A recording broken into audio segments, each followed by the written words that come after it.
우리는 지난 영상을 통해 믿지 않는 사람에게 어떻게 하나님에 대해 설명해야 하는지 살펴보았습니다. 이와 함께 한 분이 보내주신 댓글을 소개했습니다. 이단 종교를 가진 어머니를 둔 축구선수가 있는데 이 선수가 신앙이 좋은 축구선수보다 더 잘 되는 것을 보면서 이런 상황을 믿지 않는 사람에게 어떻게 설명해야 하느냐고 질문을 주신 댓글이었습니다. 또 저는 어떤 한 집사님에 대한 이야기에 대해서도 말씀을 드렸습니다.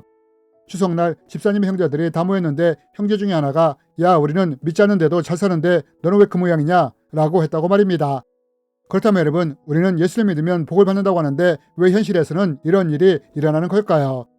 이번 시간에는 믿지 않는 사람들을 위해서가 아니라 오히려 믿는 사람들을 위해 왜 이런 일이 일어나는지 다 함께 말씀을 나누기 원합니다. 여러분, 대부분의 사람들은 세상에 초점을 두고 살아갑니다. 세상에서 잘 될 때, 잘 풀릴 때, 높아질 때 성공했다고 또는 복을 받았다고 합니다. 이것이 바로 사람의 초점인 것입니다. 그런데 문제는 하나님의 초점은 이와 다르다는 것입니다. 그럼 하나님의 초점은 어떻게 사람과 다르냐? 우리는 신명기에 기록된 말씀을 통해 하나님의 초점이 어떻게 사람과 다른지 쳐다볼 수 있습니다. 성경은 말합니다.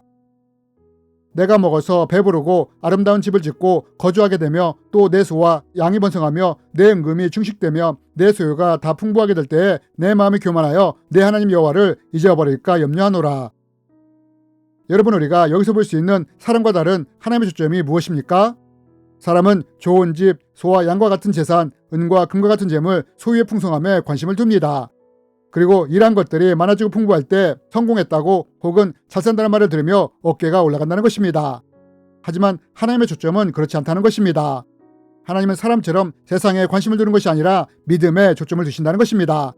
사람은 세상의 것에 많고 적음, 높고 낮음 때문에 염려를 하는데 오히려 하나님은 하나님을 잊어버릴까, 믿음을 잊어버릴까 염려하신다는 것입니다. 그래서 성경은 세상의 것에 초점을 두므로 하나님과 멀어질 때 하나님이 이렇게 하실 수 있다고 말을 합니다. 내 하나님 여호와께서 이 40년 동안에 내게 광야의 길을 걷게 하신 것을 기억하라. 이는 너를 낮추시며 너를 시험하사 마음이 어떠한지 그 명령을 지키는지 지키지 않는지를 알게 하심이라. 여러분, 만약 누군가가 세상의 것들로 인해 하나님과 멀어지거나 잊어버리게 된다면 이때 하나님이 어떻게 하신다고 하십니까? 이럴 때 하나님은 이런 사람을 광야의 길로 인도하실 수 있다고 말을 합니다. 이렇게 광야를 통해 마음을 낮춤으로 하나님께 돌아올 수 있도록 할 수 있다는 것입니다. 여러분, 사실 이 영상을 보시는 대부분의 분들이 이런 과정을 통해 하나님께 돌아오시지 않았습니까? 내가 잘 나갈 때, 내가 잘났다고 생각할 때 하나님을 찾은 것이 아니라 내 삶에서 어려움을 만났을 때, 광야의 길을 만났을 때, 이로 인해 마음이 낮아졌을 때 하나님을 만나지 않았습니까? 여러분이 이렇듯 하나님이 우리를 하나님께 가까이 이끄시고자 할 때 우리를 광야의 길로 인도하실 수 있다는 것입니다. 이럴 때 믿지 않는 사람들의 눈에 이해할 수 없는 일이 일어날 수 있는 것입니다. 야, 우리는 믿지 않는데도 잘 사는데 너는 왜 그 모양이냐? 말할 수 있는 일이 일어날 수 있는 것입니다. 하지만 사실 이것은 하나님이 도와주지 않아서 이런 일이 일어나는 것이 아니라 오히려 하나님이 그 사람에게 관심이 있으므로 이러한 일이 일어나는 것입니다. 하나님의 초점은 우리가 세상에서 잘 되는 것보다 믿음을 잘 지킴으로 구원을 받아 천국에서 영생을 누리는 것에 있기 때문입니다. 그래서 누군가가 세상의 것 때문에 하나님과 멀어지려 할 때 하나님은 이런 사람의 마음을 낮추고 되돌아오도록 하기 위해 광야의 길을 허락할 수 있는 것입니다.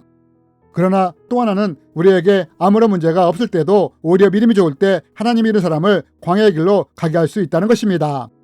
우리는 이것을 다윗을 통해 볼 수 있지 않습니까? 사무엘상 말씀에 보면 다윗에 대한 이야기가 나오는데 왜 하나님은 아무런 잘못도 없는 다윗을 사울에게 쫓기게 하십니까? 다윗이 신실한 믿음으로 골리앗을 물리쳤는데 왜 하나님은 이런 다윗을 사울에게 10년 동안이나 쫓기게 하셨을까요? 여러분, 만약 믿지 않는 사람들이 이것을 본다면 정말 하나님이 살아계신 거 맞아? 하나님이 살아계시다면 왜 하나님이 다윗을 도와주지 않고 사울에게 쫓기도록 하지? 라는 말이 나올 수 있다는 것입니다. 그렇다면 여러분, 믿지 않는 사람도 오해할 수 있는 이런 상황을 왜 하나님은 다윗에게 허락을 하셨을까요? 우리는 그 이유를 욥기 말씀을 통해 찾아볼 수 있습니다. 욥은 말합니다. 그러나 내가 가는 길을 그가 하시나니 그가 나를 단련하신 후에는 내가 숭우같이 되어 나오리라. 여러분, 왜 하나님이 다윗에게 광야의 길을 허락하셨느냐? 그것은 다윗에게 믿음에 문제가 있어서가 아니라 하나님의 다윗을 하나님의 마음에 합한 자로 만들기 위해 이런 광야의 연단을 허락하신 것입니다.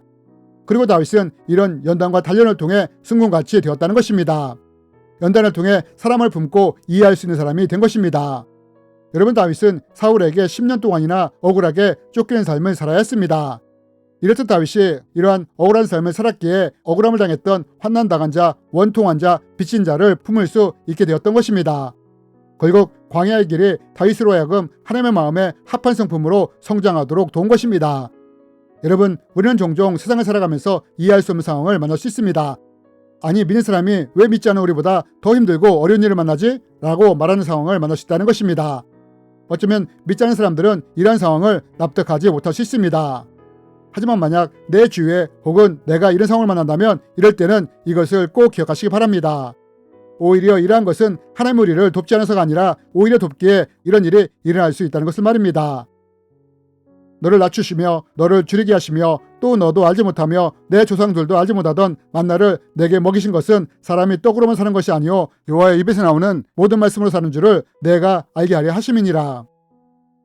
그러므로 여러분, 하나님이 어떻게 일하시는지에 대한 이 원리를 꼭 기억했으면 좋겠습니다. 만약 믿는 사람들이 재물과 하나님을 겸하여 섬기고자 한다면, 때로는 재물 때문에 하나님과 멀어지게 된다면 하나님은 이런 사람의 신앙과 믿음의 방향을 바꾸기 위해 광야의 길을 허락하실 수 있다는 것을 말입니다. 세상의 것들로 인해 하나님과 멀어질 때 하나님이 이런 사람의 마음을 낮추고 돌이키기 위해 광야의 길을 허락하실 수 있는 것입니다. 뿐만 아니라 신앙과 믿음이 좋은 때도 종종 광야의 길을 허락할 수 있습니다. 저는 앞에서 한 분의 댓글을 소개해드렸습니다. 이단 종교의 어머니를 둔 축구선수가 신앙이 좋은 축구선수보다 더 잘되는 것을 보면서 이것을 이해할 수 없다고 말입니다. 또 이것을 어떻게 믿지 않는 사람에게 설명해야 하는지 잘 모르겠다고 말입니다. 저는 이 짧은 댓글을 통해 축구선수가 어떤 상황인지 모든 상황을 파악할 수는 없습니다. 하지만 만약 축구선수의 신앙이 좋은데 어려움을 겪고 있다면 이것은 하나님이 다윗에게 허락한 것과 같은 연단일 수 있다는 것입니다. 여러분, 믿지 않는 사람들의 눈에는 이단 종교를 믿는 어머니를 둔 축구선수가 신앙이 좋은 축구선수보다 더 잘되는 것을 볼 때 이것을 이해하지 못할 수도 있습니다. 그런데 이것은 다윗도 마찬가지라는 것입니다. 믿지 않는 사람의 눈에는 다윗의 연단도 이해할 수가 없는 것입니다. 왜 요셉이 10년 동안이나 노예 삶을 살아야 했는지도 이해할 수 없다는 것입니다. 그러나 우리는 그 이유에 대해 안다는 것입니다. 다윗은 연단을 통해 사람을 품을 수 있는 왕의 성품을 가지게 되었고, 요셉은 노예 생활을 통해 배운 관리 능력, 경영 능력, 경제 능력으로 총리가 되었을 때 애굽의 훌륭한 총리가 될 수 있었다는 것을 말입니다. 여러분, 혹시 내 주위에서 이런 이해할 수 없는 일이 일어나는 것을 보십니까? 그렇다면 이럴 때는 왜 이런 일이 일어나는가 라는 의심보다 오히려 이 말씀들을 기억하며 하나님을 더 의지하며 나가는 우리들이 되었으면 좋겠습니다. 이는 내 생각이 너희 생각과 다르며 내 길은 너희 길과 다름이라. 여호와의 말씀이니라. 이는 하늘의 땅보다 높음 같이 내 길은 너희의 길보다 높으며 내 생각은 너희 생각보다 높음이니라. 우리가 알거니와 하나님을 사랑하는 자 곧 그 뜻대로 부르심을 입은 자에게는 모든 것이 합력하여 선을 이루느니라. 주님의 이름으로 여러분을 축복합니다.